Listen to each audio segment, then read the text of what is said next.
Welcome back to the channel. My name's Brian Kingsbury. Today we're going to do another Brian Reads the News segment. This one coming to us from BBC.com. It's titled Michael Jackson, the story of the troubled star's final day, 10 years on. It's by Ian Youngs and was published on June 24th, 2019. Let's get into it. News of a medical emergency involving Michael Jackson started filtering through at 2200 Basic Standard Time on Thursday, 25th June 2009. I know because I was on my way to watch cheesy 90s boy band East 17 in the dance tent at the Glastonbury Festival. They were a warm-up act the day before the event properly began. My editor called Michael Jackson might have been rushed to the hospital. He might be in a coma. That was according to TMZ, which was gaining a reputation for celebrity scoops. But no one knew if it was true. Strange stories about the King of Pop often bubbled up. A few weeks earlier, it had been reported that he had skin cancer, which was later denied. Even so, I turned around and headed back to the dusty backstage cabin I had just been working in and searched for an update. In London, Los Angeles, and around the world, newsrooms swung into action to find out what had happened. The BBC's LA Bureau phoned spokespeople, associates, and business managers. None would confirm anything. Some just hung up. A short time later, my editor called again. TMZ are saying he's dead. A deep breath. Michael Jackson was arguably the biggest pop star of the previous 30 years, and the greatest of his music is undeniable. But there was a more troubling side, accused and acquitted of child molestation, and with a downright strange persona and personal life. At that stage, the world had no information about what had happened in the preceding hours, but in the months and years that followed, details of his final day became clear. Jackson was just weeks away from a series of lucrative comeback concerts at the O2 Arena in London and was under pressure to make them a success. He had left rehearsals in Los Angeles shortly after midnight the night before his death, according to the book 83 Minutes, The Doctor, The Damage, and the Shocking Death of Michael Jackson. But for years, the superstar had been unable to sleep without the help of sedatives. Dr. Conrad Murray, who had been employed at his $150,000 a month personal physician for the shows, was waiting when the star arrived home at his mansion. At Jackson's bedroom, pill bottles, vials, syringes, and oxygen tanks littered tables, shelves, and the floor. Dr. Murray told the police he had given the singer propofol, a powerful drug usually given before and during surgery in hospitals, for 60 nights in a row until 22 June 2009, when he tried to wean him off. In the early hours of 25th of June, the physician gave Jackson a series of different sedatives in an attempt to help him sleep. But they didn't have the desired effect, and Dr. Murray said Jackson was getting increasingly agitated about the forthcoming day's rehearsals. Quote, "I must be ready for the show in England," he said, according to the physician.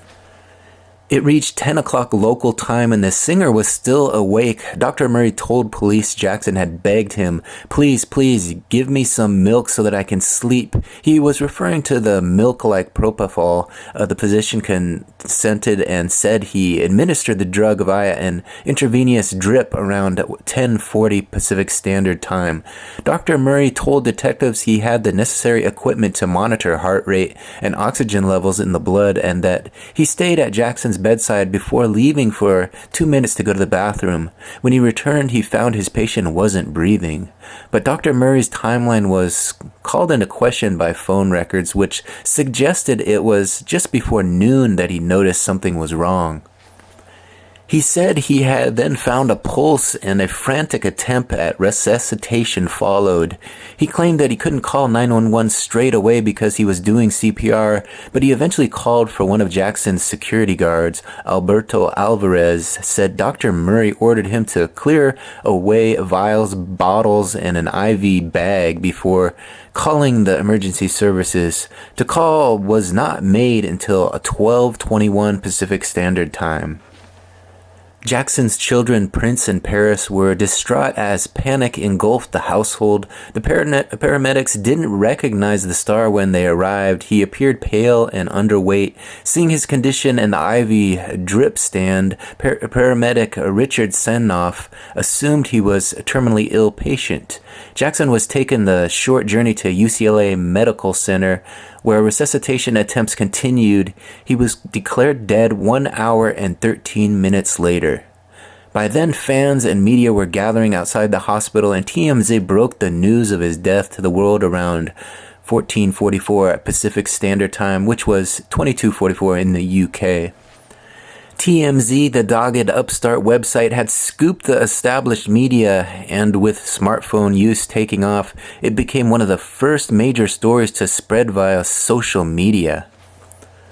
Word magazine editor Andrew Harrison was among those at Glastonbury and told BBC Radio 5 Live that night, quote, "What you're seeing here is a lot of people crouched over these little glowing screens trying to find out if it's true or not, because people really can't believe it. People are searching every website they can think of to try to find more information.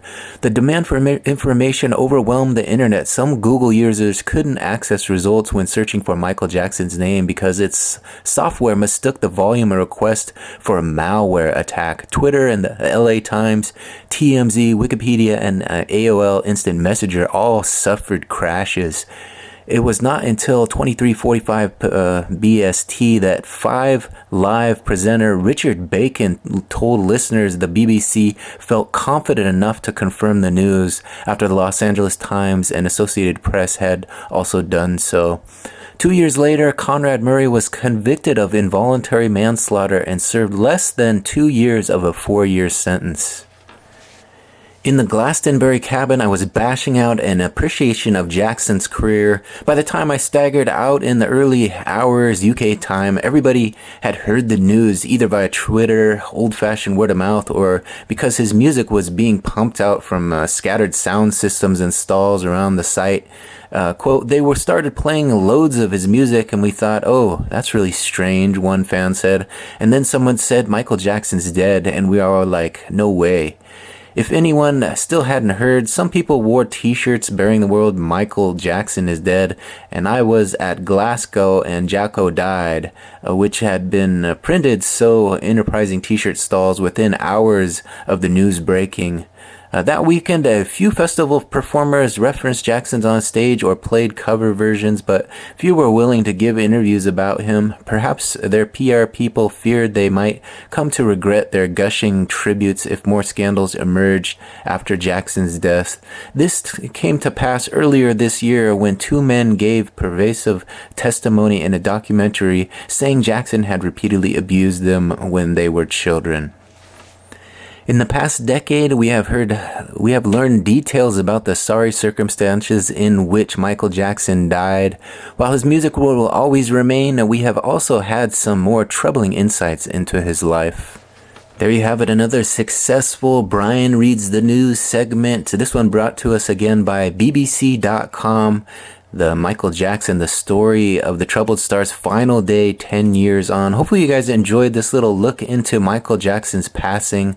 I know there was a lot of controversy over that. I do remember the day, and I remember exactly where I was. Do you guys remember where you were? How did it impact you? Put it in the comment section. I'd be interested to hear from you. And if you like this video, don't forget to subscribe to the channel, give this video a like, hit that subscription button, ring the notification bell. When you ring the bell, you'll be notified every time a new video drops. There's a look at me on YouTube, simply my name, Brian Kingsbury. We're sitting at 1.15 thousand subscribers with 4.8 thousand videos, so there's plenty for you to watch up there. Go on up there, check out a few videos, and give a few a watch. Here's a quick look at the last 12 videos to go up to the channel. If you look top left, there's another one about Michael Jackson, 10 underrated Michael Jackson songs. That was a fun one I did last night. You'd be interested to see some of the songs that made the list. Go ahead and check that one out. Give that one a like as well. I thank you for watching this one to the very end. We'll see you on the next one. Bye.